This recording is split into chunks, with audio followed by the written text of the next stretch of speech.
now that I've done some cleaning with the dishes, because Chris washes the dishes and then I have to wash the dishes. Right now I'm going to wipe the cabinets down so that they're nice and clean, and I'm going to dry the surface so it's nice and dry to apply the contact paper. So I haven't watched any videos or anything on how to do this. I mean, I put up peel and stick, well, not peel and stick wallpaper, but I put up removable wallpaper before that is with the glue, and I've kind of seen how it's done on the preview video of the peel and stick wallpaper. I've never really seen it done on cabinetry before. I know there's videos like that out there, so I'm kind of just winging it.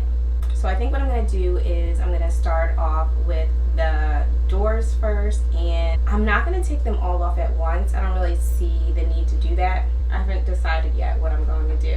I'm going to start with these cabinets at the top, and it looks pretty simple. I'm going to take the cabinet door off of the box. I think I'll keep the hinges on and then maybe wallpaper over the hinge, and then just kind of cut around it so that it can kind of stick out. There are a lot of little pieces like this that I'll also be using the peel and stick for, and then at the top it's 2 different levels up there, so it seems like it might be a little bit more difficult. But anyway, let's get started with these doors. Oh, I forgot to show you the wallpaper.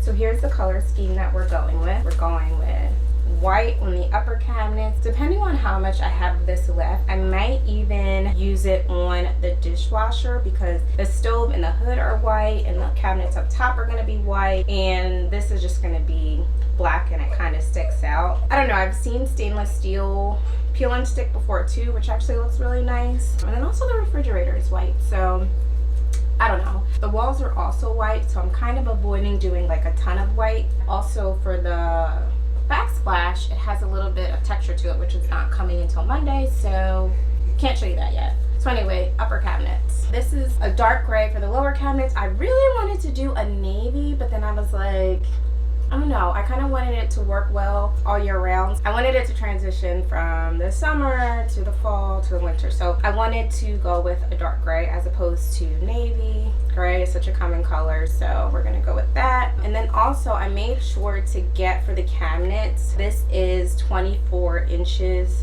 wide. My largest cabinet is 22 inches wide, and I was really trying to avoid seams as much as possible. So I found this at 24 inches wide. For the counters, I'm actually thinking now, because I got this in 15, not thinking about the depth of the countertops.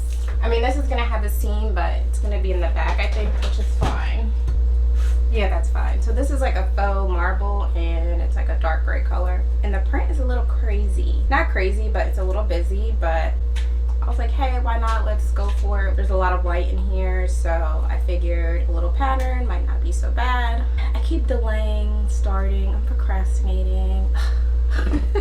Because I know it's going to be a long process, and it's something that I've never done before. Anytime there's something that I've never done before, it kind of makes me really hesitant to start, because I don't know what's involved, and I don't know what challenges I'm gonna face, or how easy it's gonna be, or how difficult it's gonna be. I know peel and stick can sometimes be kind of hard to work with, so I'm not excited about that. All I can do is my best, right? We can only ever do our best, so that's what I'm gonna do. If it comes out bad, it comes out bad. At least I tried. It is what it is. Here I am putting myself down before I even get started. Who knows, maybe I'll be a pro at this. Anyway, so yeah, so I'm gonna start with these 2 cabinets up here. Yeah. Let's just do it.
So I didn't find at Home Depot the exact squeegee that I saw online, but the lady in the paint department did point these out to me. It says they're plastic, and I was looking at the thickness to try to gauge how it would be as compared to that red one that everyone has. It seems like it could work. It also has 3 different sizes, so I'm hoping that actually works out for the better, because there are some nooks and crannies in the cabinet door, so I'm hoping that works. So here's the smallest one.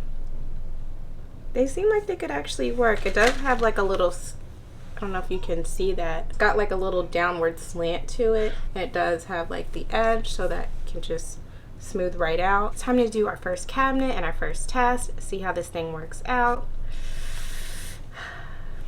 Here we go.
So my first attempts at doing this peel and stick is, I guess you would consider, the lazy girl attempt. I thought I could just do one swoop around and ignore the inset of the door, but I realized this made the door look extremely cheap.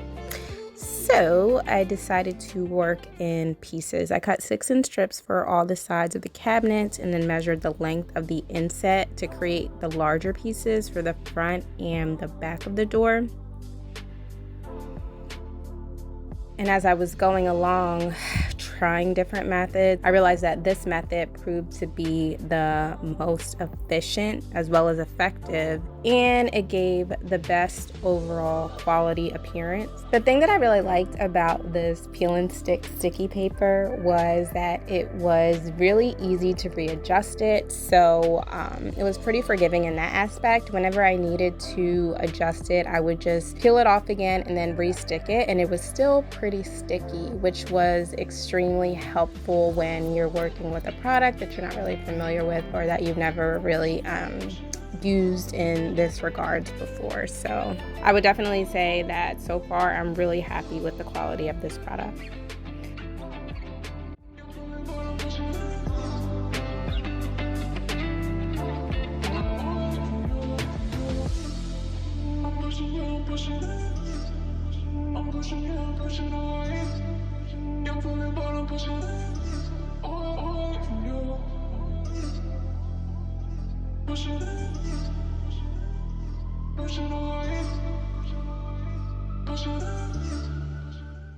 So in the interest of saving some of this expensive contact paper, what I did was, that first door that I messed up, I was able to use some parts of it.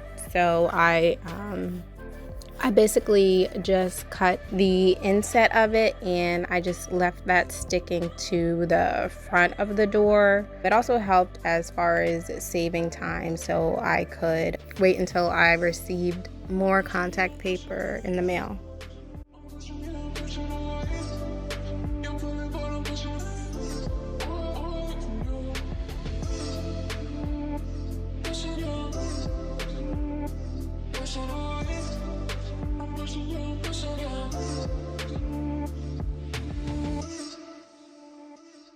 So I don't even know where I left off the last time I filmed. Yesterday I got done maybe like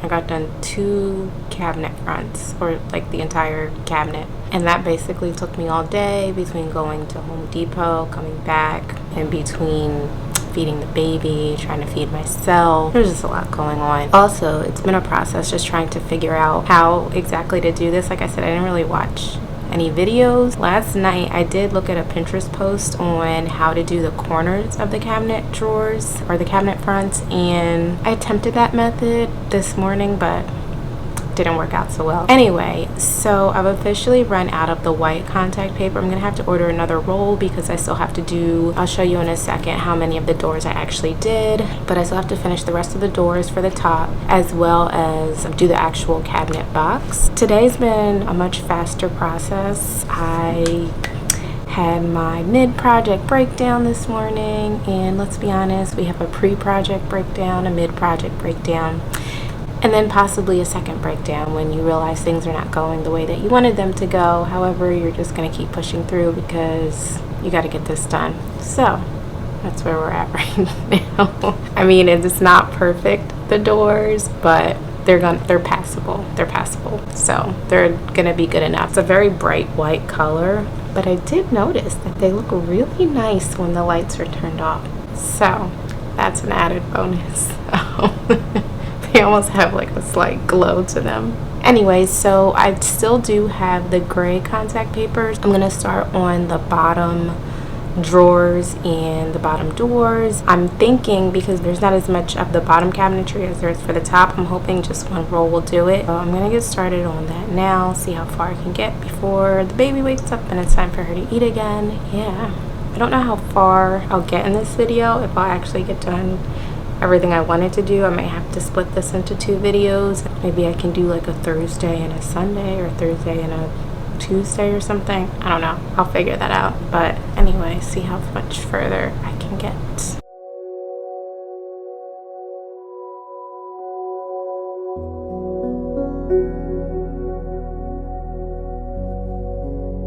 As you can see, some of the things like here in the corners, it's not perfect. I'll probably try to fill in a little bit of these dark gaps. However, let's go to the kitchen.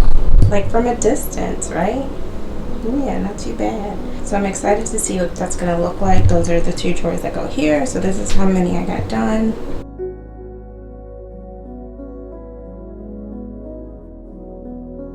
I have these left to do. Hopefully one more roll will be enough. And I'm gonna start on gray for the bottom.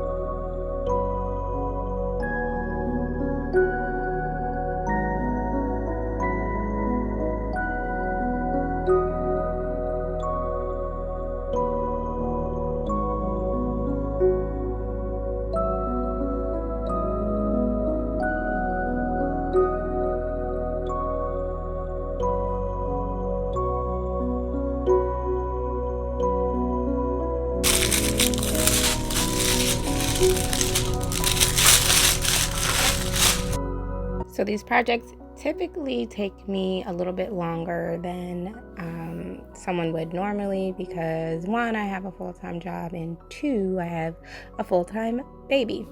So this project is actually taking a lot longer than I hoped, but I'm also giving myself a little bit of grace and not really pushing myself too hard. I want to make sure this project comes out nice. It's a couple weeks out of my life and it's going to last me for, the whole year. So I really want to take my time with this, make sure I'm not just rushing it just to get it done, and really deliver a really nicely finished product. So with that being said, that's it for this video, but I'm gonna continue to work on this, continue to finish up these cabinets. I'm also gonna be doing the countertop. I received the backsplash as well, so you'll see that in my next video. Fingers crossed. And yeah, until next time.